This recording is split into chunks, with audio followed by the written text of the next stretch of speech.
Doctor సూర్య శైలజ అమృత hospital రాజా. ఈరోజు మీకు ఒక ఇంపార్టెంట్ కేసు చూపిస్తానండి.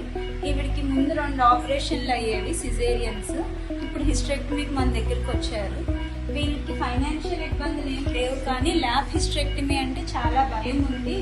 ఎందుకంటే ల్యాబ్లో ఈ బ్లాడర్ అనేది గర్భసంచికి అతుక్కుపోయి ఉంటుంది. చూడండి, ఇక్కడ అతుక్కొని ఉంది, ఇలా అతుక్కుపోయి ఉంటుంది. దీనివల్ల చాలా కాంప్లికేషన్స్, సర్జరీలో బాగా కనిపించదు అని ఎవరో చెప్పారంట వీళ్ళకి.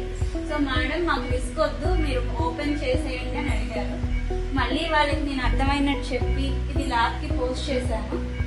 ఈ వీడియో ఎందుకే చేస్తున్నానంటే ఇది ల్యాబ్లో ఎంత బాగా కనిపిస్తుందో ఒకసారి అందరూ చూస్తారు అని. ఇది బ్లాడర్ ఏమిటి, ఇది యూట్రస్ చక్కగా అతుక్కొని ఉండిపోయింది ముందు 2 సిజేరియన్ వల్ల. ఇప్పుడు నేను ఈచ్ ఫైబర్ చక్కగా పట్టుకొని ఇలా జూమ్ చేసుకొని చూసారా, ఒక్కొక్క ఫైబర్ ని ఎంత నీట్ గా తీసుకొని బ్లాడర్ డిసెక్షన్ చేస్తున్నాను. బ్లాడర్ అనేది పూర్తిగా పైకి పంపించేస్తాను, ఎటువంటి రిస్క్ ఉంటుంది. చూసారా, ఈచ్ బిట్ ఇలా బిట్టు పట్టుకొని బ్లాడర్ ని చక్కగా సెపరేట్ చేసి, ఓపెన్ లో ఇంత చక్కగా కనిపించే ఛాన్సెస్ తక్కువ. ఎందుకంటే మన కళ్ళకి మనం అప్పుడు మ్యాగ్నిఫికేషన్ లెన్స్ ఏమి ఉండవు కాబట్టి మ్యాగ్నిఫికేషన్ ఉండదు. ఇంత చిన్న ఫైబర్స్ చక్కగా కనిపించేది. ల్యాబ్ లో చాలా బాగా కనిపిస్తుంది. 2 ముందు ఆపరేషన్స్ అయిన వాళ్ళకి మీకు కానీ మంచి సర్జన్ దొరికితే ల్యాబ్ లో చేయించుకుంటే చాలా అడ్వాంటేజెస్ ఉంటాయి.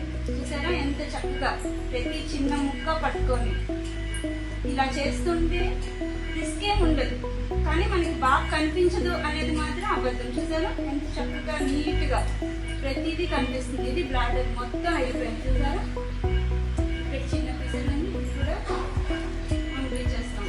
చూసారా నీట్ గా. ఎవరు చెప్పారు మీకు అట్లా ఏమీ కనిపించదని? చూసారా మొత్తం బ్లాడర్ అయిపోయింది, నీట్ పంపిస్తారు. ఈ పొట్టు మీద చూస్తే ఈవిడికి ముందు 2 ఆపరేషన్ల తరకు పెద్ద ఇన్సిషన్స్ కాకుండా చక్కగా 3 చిన్న రంధ్రాలు, 3 రంధ్రాలతో సర్జరీ అయిపోతుంది. ఇలా అయిపోతే హెర్నియా రిస్క్ కూడా తక్కువ ఉండదు. సో సిజేరియన్స్ అయిన వాళ్ళు కూడా ల్యాబ్ హిస్టరెక్టమీ చేసుకోవడం అనేది మంచి ఆప్షన్. Thank you.